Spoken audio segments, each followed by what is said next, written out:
channel. Hey, you know what time it is, No Press fam?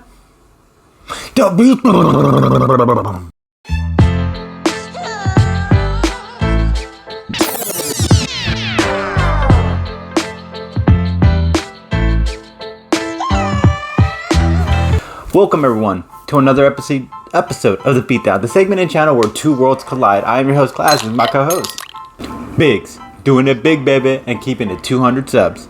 And if you guys enjoy our content, you know what you can do. You guys can share, you can like, you can turn on your notifications to get your latest episodes, or you can subscribe. And in honor of the recent Avatar movie that just came out, we figured we'd talk about another Avatar character that came out a while back, and also another classic sci-fi character. So I'm going to start things off by representing Avatar's villain, Colonel Miles Quaritch. Alright, so let's get into the brief origin stories, shall we? Colonel Miles Quaritch. Hope I'm saying his last name right, because it's an interesting last name. Anyways, the Colonel first started off, serving the military for many years in certain parts of the world and certain parts of the country. Eventually, he decides to take a little trip outside of his own element and go into space, and then travel into a planet called, I believe it was called Pandora. Hopefully I'm saying that right. Anyways, so they go to this place Pandora, and on his first day there, he gets the first taste of how dangerous it is there, because he gets cut or hit with some kind of creature that cuts his face, and he decides to keep it to remind him how dangerous that place is. Eventually, he's forced to try to, get rid of people out of their land, and then there are those people that fight back, and yeah, it's a whole thing. But the Colonel's ambition, his whole focus, is to pretty much serve his country, and at the same time show that they are the more dominant species. And that's the brief origin story of Colonel Miles Quaritch. Powers, abilities, and feats. Let's get into it, guys. Alright. He's a colonel, making him one of the highest ranking officers in the military. That's actually already an impressive background in itself. Survived against creatures from Pandora, and these are giant creatures that are sharp and dangerous, and their body armor is much more stronger than our bullets, pretty much. Weapons, he has military style handgun, he has a military style fully automatic weapon, he has a military style blade, he has a giant exosuit that can carry heavy guns, not any human can obviously, and lift a ton of heavy things, even giant guns, like I already said, and it's very mobile, and it also can move a lot. It's actually more flexible, and it can move with some certain kind of speed. It's very agile, so it's interesting. Okay. It fought an army of giant alien tribes, big blue alien guys, blew down a giant alien tree. He was very tactical when he did that, by the way. He had to be strategical because they were fighting back, so he had to find first the humane way, and then he had to go crazy, dangerous on them. Held his breath in an environment not breathable by humans while taking shots at a military chopper. Yeah, he held his breath pretty long time, and shooting at the same time. That's an impressive feat in itself. Think on his feet as he jumped at the last possible second out of an aircraft while it was being blown into bits. He grabbed onto his giant armor exosuit and landed it. Okay? Yeah. Let's talk about the end game. Let's get real. The Colonel is... he's more... So let's talk about the environment. Let's say they fight. He takes the fight into Pandora. She's screwed there because he's much more adaptable to the environment. On top of not only being adaptable to the environment, he's also had a taste of the animals there, so he knows what to expect. And at the same time, with more open space, the Colonel might be able to kind of get an upper advantage on Ripley. Now, why would you think that? Well, because another thing I have to add on is the experience. The Colonel has fought in many wars, and Ripley sadly is not known for being military-based experience at all. She was actually a scientist, a pilot, and an engineer, but she wasn't anything between military style. She actually learned how to hold a gun while she was on a mission. This guy has been holding a gun pretty much since he was a teenager in his 20s or something. So he knows how to take anything on, and he also has the experience, which I do believe he can get the job done based on the experience alone. And as long as he has the exosuit, and without the exosuit, if he could, with the exosuit, he still has the advantage because it's actually a better mechanical machine. And without the exosuit, he could pretty much take her down and kill her with his bare hands. Okay, so as I was already mentioning about the exosuit itself is already much more impressive than Ripley's exosuit. Her exosuit can hold strength-wise, it's pretty strong, but as far as speed, reflexes-wise, it's not as mobility-wise as the Colonel's Miles's exosuit. Sorry. So I would say that in a fight between open spaces, that I think Miles's exosuit would probably be able to take Ripley's suit down completely. And plus, he has that heavy machine gun to shoot her with. She only has those claws, so it's not really going to do that much damage if I'm being real with it. And now let's say she tries to give him the element of surprise inside these fields. The Colonel is much more quick in reaction time. If you recall, he literally put an exosuit on and jumped out of a flying chopper as it was getting blown up and land. Okay, so he had to think on his feet that last possible moment. Another incident was when he was about to go pull the plug on I think his name was Jake Scully, and as he was about to do that, his girlfriend was coming from behind with a big giant tiger / hybrid dog, and as it was a black looking dog, I can't, tiger and dog, I don't know what to call it. But anyways, it was coming right at him, and he saw it from the rearview mirror, and he reacted quick enough to dodge the attack coming its direction. So he has shown that he has quicker reflexes than well, I will say she does. All right, so based on his experience, based on his quick reaction, based on the fact that his exosuit's a lot more impressive, I have to say that the Colonel has this in the bag. Come to Papa. Alright, and I'll be representing Aliens 2, Ellen Ripley. Alright, let's get into the brief origin story. Ellen Ripley was a pilot engineer in the 3rd in command on a space expedition. They were hibernating at the time, and then they accidentally crash land on a planet. They wake up, and eventually one of the crew members gets something outside from the planet, and it happens to be a creature that actually starts, I guess, feeding within it, and then it pops up out of this person.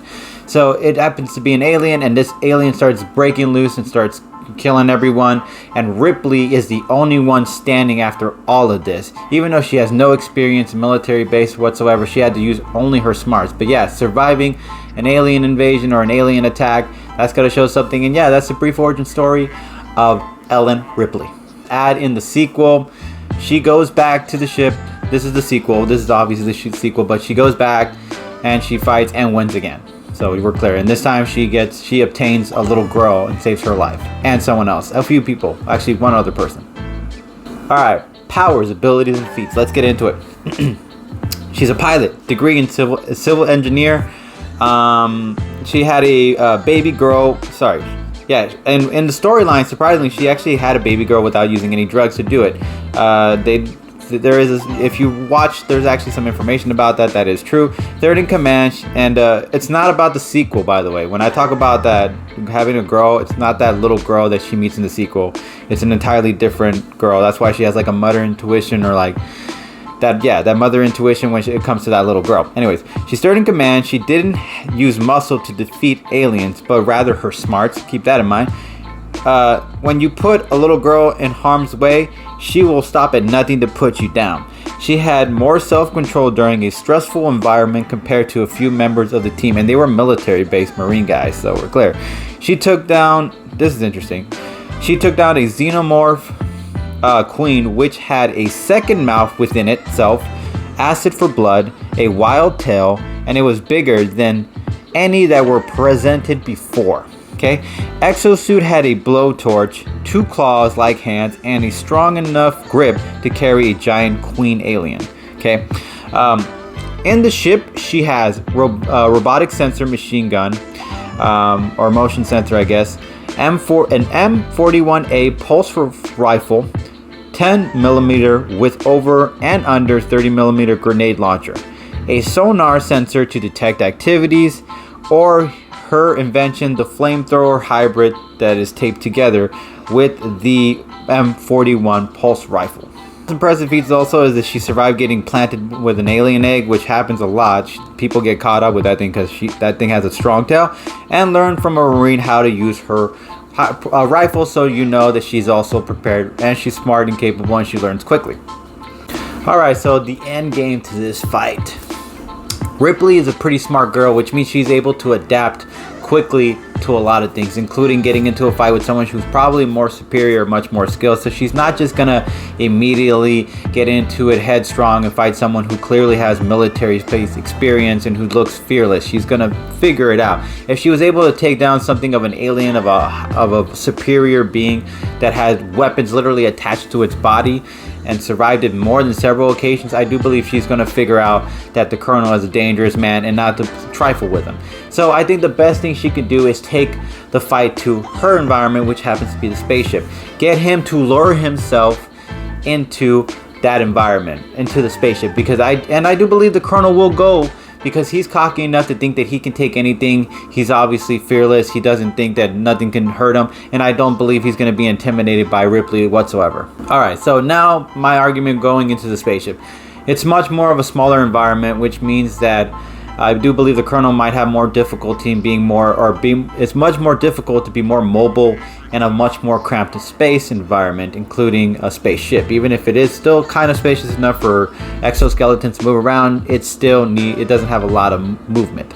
But here's what I'm thinking. I think that she uses her smart, knowing that that machine that she sees, the exosuit he's wearing, is a lot more impressive and more advanced. She might be able to do the element of surprise, have him come in. He comes in hot-headed, headstrong, thinking he might have the quick reaction time, but if she plays it just right, she might be able to time the moment he shows up with his gun and just from the side, just jump out of nowhere from the shadows and grab the gun, from his hand, or use that big gun to well, not use it, but hold it against the wall or try to break it off his hand. I do believe she can do that, or use the machine to just keep him against the wall, and it's strong enough to hold a queen alien, so it might be able to be strong enough to hold his exosuit as well. Even if the exosuit has shown that it does have the same kind of feet, keep in mind, if the exosuit doesn't have a grip, but her exosuit does have a grip, she has a better chance. And let's say he decides to fire the weapon at that time, she will be able to maneuver that pistol around where it won't be able to aim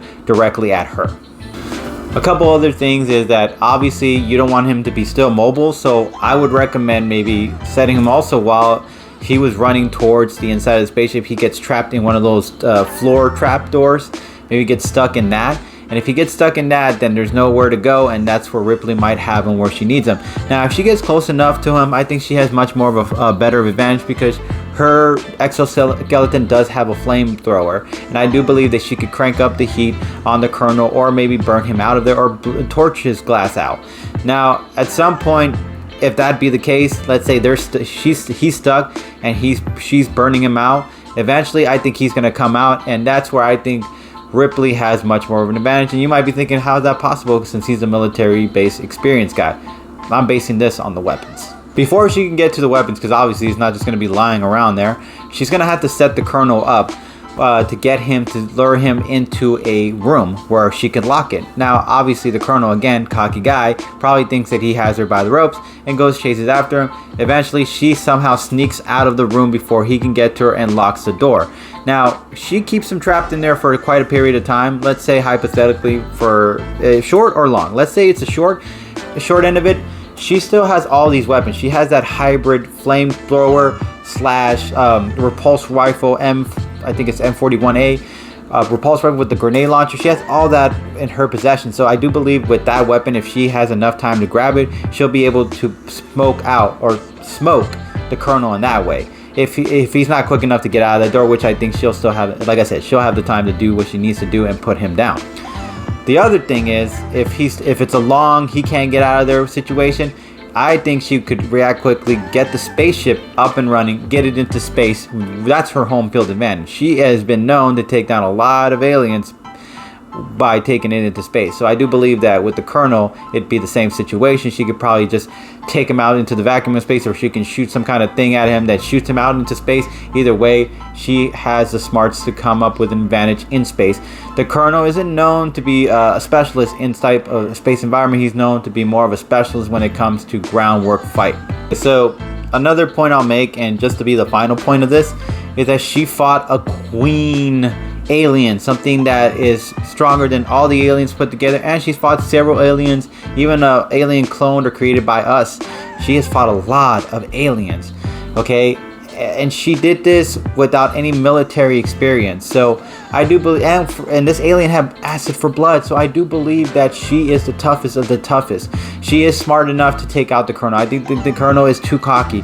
I do believe that she has the weapons to put him out. He's still human. He will bleed blood. If he gets out of that door after she traps him in there for a moment or two, and she has her weapons ready to go, I do believe that she can burn him out with the flamethrower. I do believe she can shoot him with the grenade launcher. I think she could shoot him with those repulsor rounds.